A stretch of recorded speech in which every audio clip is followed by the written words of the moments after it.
Okay friends, రోజుకు ఒక మంచి మాటలో ఈరోజు మరొక సత్యం అండి. ఈరోజు ఆదర్శవంతుడు ఎలా ఉంటాడో ఒక చిన్న కథ ద్వారా తెలుసుకుందాం. కృష్ణాపురంలో ఉండే విశ్వం ధనవంతుడే, కానీ సొంతానికి తప్ప మరేదేనికి ఖర్చు చేయడండి. స్వార్థం తప్ప మరొకటి అసలు ఆలోచించడు. దాన ధర్మాలంటే అసలే తెలియదు. ఊళ్ళో వాళ్లతో బాగా మాట్లాడితే డబ్బు సాయం చేయమంటాడన్న భయంతో ఎవరిని దగ్గరకు రానిచ్చేవాడు కాదు. అతడికున్న ఏకైక మిత్రుడు చలమయ్య. అతను బాల్య స్నేహితుడు కూడా. చలమయ్య బాగా డబ్బున్నవాడు కావటంతో తన నుండి దేన్ని ఆశించడని చెప్పి అతనితో స్నేహం కొనసాగిస్తూ ఉంటాడు. ఒకసారి ఆ ఊళ్ళో రామాలయానికి మరమ్మతులు చేయించాలని పెద్దలు తీర్మానించి చందాల కోసం ఇంటింటికి తిరుగుతూ ముందుగా చలమయ్య ఇంటికి వెళ్ళారు. వెళ్ళి చందా అడిగారు. అక్కడ చందా వసూలయ్యాక తమతో కలిసి నీ మిత్రుడు విశ్వం దగ్గర కూడా వెళదాం రమ్మన్నారు పెద్దలు. క్షమించాలండి, మీతో నేను రావటం అతనికి నచ్చదు. ఒకవేళ గనక వస్తే మా స్నేహానికి ఇదే ఆఖరి రోజు అవుతుంది. ఏమి అనుకోకుండా మీరే వెళ్ళండి అని సున్నితంగా చెప్పాడు చలమయ్య. సరే అనేసి విశ్వం ఇంటికి వెళ్ళారు గ్రామ పెద్దలు. మరి ఊహించినట్లే జవాబు కూడా వచ్చింది. నా పరిస్థితి ఏమి బాగాలేదు, దయచేసి నన్ను సంద అడగవద్దు అని మొసల కన్నీరు కార్చాడు ఆ విశ్వం. ఆ తరువాత ఏడాది వేసవిలో ఘోర అగ్ని ప్రమాదం జరిగింది. ఆ ఊళ్ళో చాలా పూరుళ్ళు కాలిపోయాయి. ఎందరివో ఆస్తులు ధాన్యపు రాసులు మాడి మసి అయిపోయాయి. అలాంటి వాళ్ళంతా ఉన్నట్టుగా పేదవాళ్ళు అయిపోయారు. నిలువ నీడ కట్టుకోటానికి వస్త్రాలు లేక బాధపడుతున్నారు. వాళ్లను చూసి చలించిపోయాడు చలమయ్య. నిజానికి ఆ ప్రమాదం వలన చలమయ్య కూడా కొంత నష్టం కలిగింది.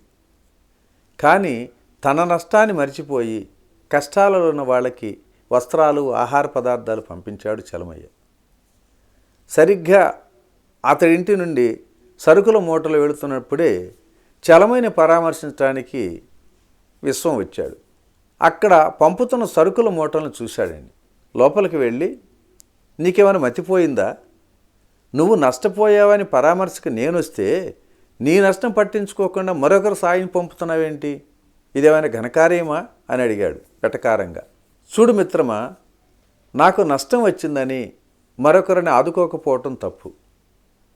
నాకు ఇంకా ఆస్తి ఉంది.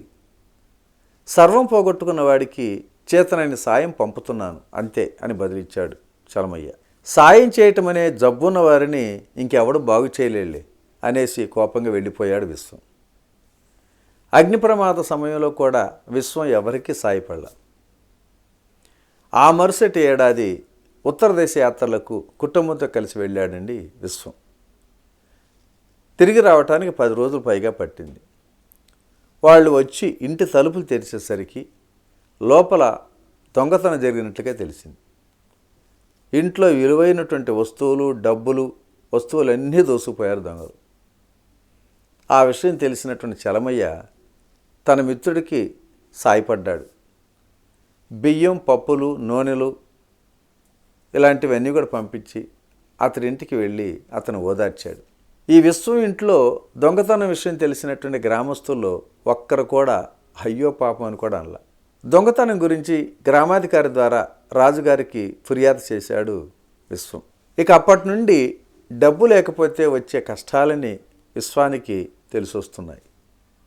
అంతకుముందు కావాల్సినంత డబ్బు ఉంది, ఏదైనా కొనగలను, డబ్బుంటే అన్నీ వస్తాయి, ఎవరవసరమూ లేదనుకున్నటువంటి విశ్వానికి తన కళ్ళ ముందున్న అహంకారపు పొరలు తొలగిపోతున్నాయి.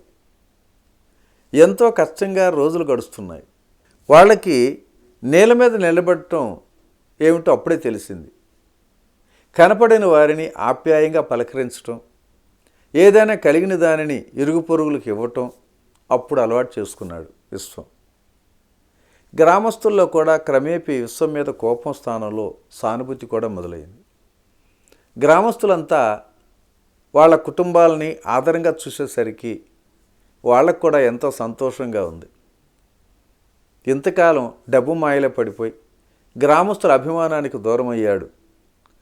డబ్బు పోవటంతో నిజమైన ఆప్యాయతలు అప్పుడు అతనికి తెలిసొస్తున్నాయి అని అనుకున్నారు విశ్వం. ఇది ఇలా ఉండగా విశ్వం ఇంట్లో దొంగతనం చేసినటువంటి దొంగల్ని రాజభటులు బంధించి వాళ్ళు దోసుకున్న సొమ్మును సొత్తునంతా కూడా వసూలు చేశారు. విశ్వం ఇంట్లో దోచుకున్న వాటిని తిరిగి అతడికి అప్పజెప్పేశారు. డబ్బు రాగానే ఇక అతడిలో పాత మనిషి బయటపడతాడని చెప్పి గ్రామస్తులంతా ఊహించారు, భయపడ్డారు కూడా. కానీ అతడి ఆలోచనల్లో కానీ ఆచరణలో పూర్వపు స్థితిని గుర్తు తెచ్చుకోకుండా తన ఆస్తిలో సగభాగాన్ని ప్రజోపయోగ కార్యక్రమాలకు గ్రామ పెద్దల చేతుల మీదుగా దానమిస్తూ ఉన్నాడు. అంతేకాకుండా కష్టాలలో ఉన్నవాళ్ళు ఎవరైనా తనను కలిస్తే తన శాయశక్తులు ఆదుకుంటానని చెప్పి హామీ ఇచ్చాడు కూడా. అతడిలో కలిగినటువంటి పరివర్తనకు చలమయ్య ఎంతో సంతోషంతో ఆశ్చర్యంతోనూ పొంగిపోయాడు. ఇప్పుడు విశ్వం నా మిత్రుడని గర్వంగా చెప్పుకుంటాను అని చెప్పి అంటం జరిగింది. అప్పుడు విశ్వం ఇలా అన్నాడు, పరులకు ఉపకారం చేయని పౌరుషం, యాచకులకు ఉపయోగించినటువంటి ధనం, హితము కూర్చున్నటువంటి కార్యము, సత్పురుషులకు ఉపయోగపడినటువంటి జీవితం వృధా అని చెప్పి నేను తెలుసుకున్నాను మిత్రమా. దొంగతనం జరగటంతో వచ్చినటువంటి కష్టాలు నన్ను మనిషినిగా చేశాయి. నాలో మార్పు వచ్చింది. ఇక ముందు అందరి గురించి ఆలోచిస్తూ ఉంటా, సహాయం చేస్తూ ఉంటా అని ఆ మాటలను ఆచరణలో చూపించి ఆదర్శవంతుడై అనిపించుకున్నాడు విశ్వం. ఓకే ఫ్రెండ్స్, మరి ఈరోజు ఈ మంచి మాట ఇంతటితో ముగించుకున్నాం. తిరిగి మరొక అద్భుతమైన సత్యం ద్వారా రేపటి రోజు కలుసుకుందాం. Thank you. ఇట్లా మీ రామిరెడ్డి, మానస సరోవరం. మీరు ధ్యాన జ్ఞాన ప్రచారం చేయాలనుకుంటే లక్షలాది మంది ఆదరిస్తున్న PMC ఛానల్ తో భాగస్వాములు కండి. The PMC trust, Google pay, phone pay number 8977009932.